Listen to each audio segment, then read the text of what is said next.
House of the Dragon Season 3 is about to start filming. We've got some news around the hit show, as well as the author and creator, George R. R. Martin, making another dumb comment and announcing something that is not wins a winner. We're going to get into that right now on the Sundowners Club.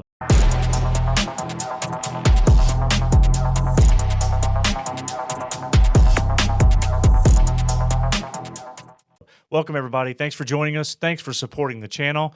We really appreciate it. We're here to talk about all things Westeros, and we're going to get into House of the Dragon Season 3 right now. But I want to bring in my co-host, Sterling.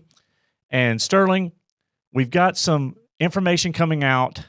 We know that House of the Dragon has had their table read this week, and they're about 2 weeks away from principal production photography starting on Season 3.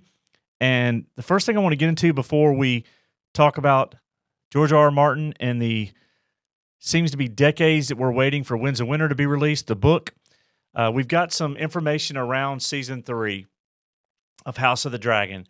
So we want to get into, according to a recent interview with Gold Derby, Ryan Condal made a couple of comments. And I want to get into your thoughts around this. You know, he talked about Season 2 being huge, which that's debatable. We had one big battle. But Season 3, he says, is going to be huger in many ways. There are, by my count, on stage, 4 major events from the book that we get to adapt and realize in 3D in this season. It's really exciting on a scope and scale perspective, and I think that it's a thing the show does really well. So let's stop right there. He talks about how big Season 2 was. We really only had one major battle, so to speak, that we saw on the screen in Season 2, which was the Battle of Rook's Rest. You know, when he talks about 4 major events being put on the screen in Season 3, you know, knowing this is a 4-season show and it's done, what are your thoughts on that? Does that get you excited, or are you questioning how they're going to pull it off in 8 episodes? What are your thoughts on the news from Ryan Condal? Well, I feel like it's almost a necessity based off how slow the second season was. I mean, he says that was a huge season, but it really wasn't. I mean, you really had one major event that entire season. And if I remember correctly, I think they cut one of the major events that's happening in the third season. Should have happened in the second season. That's right. If I remember. So you're referencing the Battle of the Gullet. Right. And that should have been, I thought that was going to be the final of the second season. So, I mean, you know, to say it's bigger than the second season, that's not really saying much. I would hope so, since you've cut your second season short for budget reasons. Right. Yeah, and, you know, so yeah, I think you're exactly right. It not blaming Ryan Condal, he's taken enough bullets from George R. R. Martin for changing some of the storylines that could have a big effect down the road with the completion of this story and the story arc. But there were limitations around HBO, Warner Brothers, and budget to trying to squeeze in something as large as the Battle of the Gullet. And for those that have not read Fire and Blood, without giving any spoilers, we'll just say that the Battle of the Gullet is a huge naval battle that also involves dragons.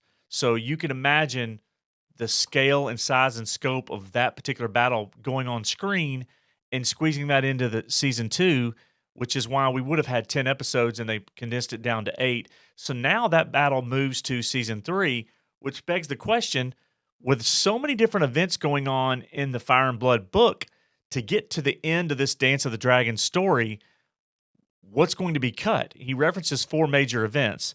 I believe those 4 major events are the Battle of the Gullet, the fall of King's Landing. We won't say who takes King's Landing, who leaves, who survives, who dies, but King's Landing will fall.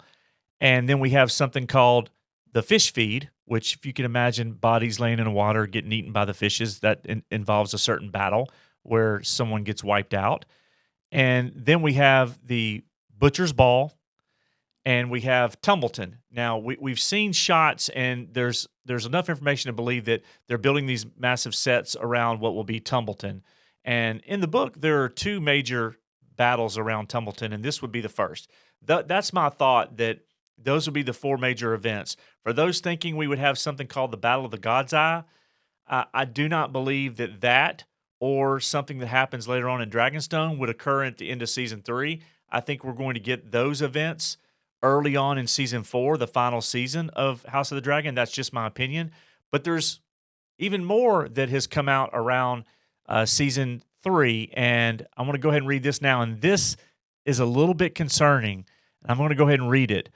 Ryan Condal says that the things that we're building are mind-boggling. But what I'm most excited about from a dramatic perspective is that we get to have a little fun this season.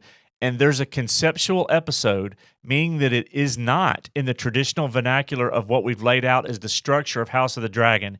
It's very character-driven, and I think it's really great, and I'm excited to see it rendered. So let me stop right there. Sterling, we have 8 episodes in season 3, and only one more season after that, and about 20 events have to happen that hopefully we will see on screen. Even if we see 15, 16 of those events, it's still a lot to cover.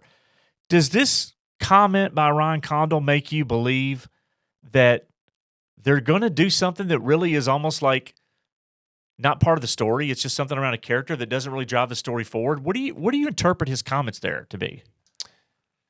Yeah, I mean, I'm curious who the character they're referring to is. They've already added some stuff that I felt like is really just a waste of time and has not made the series better in any way. Right. And my fear is it has something to do with that. Yeah, there's a lot of different characters. We've heard rumored Darren the Daring. We saw the Blue Dragon Tessarian flying at the end of season 2. Could we see something around Old Town or something character driven there? Character in a specific location that doesn't really impact the battle. I don't know what you could cover that really doesn't move the story forward. So this is a little bit confusing, and it's concerning because we only have 8 episodes. We've only got 16 episodes left, folks, before this show is over. And so, look, there were some things that happened in season 2 where I lost a little bit of faith in Ryan Condal as a showrunner. This doesn't make me feel any better. And another thing that doesn't make me feel any better is, we talk about deviating from the adaptation in the books, right? When you're adapting something from the books and source material. And one of the things that has come out that Emma Darcy herself, Queen Rhaenyra, is going to have next season is that she put in a petition for a sword. And it looks like they're going to be giving Rhaenyra Targaryen a sword, and she's going to be in action this season. I don't like that at all. In the books, she was not a character that carried around a sword. Her weapon is her dragon, Syrax. So I don't like it when they do things like that. It really deviates from who the character is, and it doesn't make me feel confident that we're going to get the type of things from this show for these 8 episodes that we need to finish this story out in 4 seasons. So, those are some of the things that came out. We'll put up a few shots of the table read. Some of the actors posted. So George R. R. Martin has made an announcement, and it's not that Winds of Winter's coming out. It's that George has invested in a medieval-themed cocktail bar called Milk of the Poppy. So, Sterling, I don't know about you, but I'm really excited for the fact that George R. R. Martin, when he opens his mouth and he posts things on his blogs and does interviews, he always says stuff that just is going to piss off fans because we want the book. And why would you open a medieval themed cocktail bar, an apothecary meets craft cocktail bar? What, like, I know he didn't have to do much work there. It's just an investment, but is this just going to piss more people off? That he obviously lives in Santa Fe, so it's going to be cool for him to have the town that he lives, but I can't imagine people are going to be happy with this. Wonder if that'll be a big hit in New Mexico. Yeah, I don't know. But I can't imagine other than, people, traveling down there to go to it. But he's got to be losing book fans by the day with the fact that, when they started reading the books, they were 15, 20 years old. Now they're looking at their retirement portfolios. I think he's rich now and he just doesn't care. I don't think he cares. I think, but I will say this. He did talk about Winds of Winter. When they made this announcement around the apothecary or the cocktail bar, and he did say, I have to finish the books. That's the one thing I'm completely in control of in his interview with Collider. There's no budget limitations. There's no other executives on the studio side that I have to please or other writers with different views. The books are when I'm going to make them, and I think the one I'm writing is coming along pretty well, but I wish it would come faster. So the one group that you do have to take into account, George, is your fans who put you where you are. So that's what we've got. We've got announcement around medieval themed cocktail bar. We've got that George feels good about what he's writing right now. We've got House of the Dragon season 3 news, and we did get word this week that Night of the Seven Kingdoms, which is coming out this summer, has been greenlit for season 2. So that's good news, and a lot going on in Game of Thrones world. What do you think? Is George got you just so frustrated that you're just tuning out all the shows now? Or are you excited for House of the Dragon season 3? What of the 4 major events do you think are going to be in season 3? Do you think we got any of our predictions right or wrong about those 4 events? Let us know what you think. While you're doing that, smash that like button, leave us those comments, share with your friends, and most importantly, hit subscribe so we can continue to grow our channel and TCB.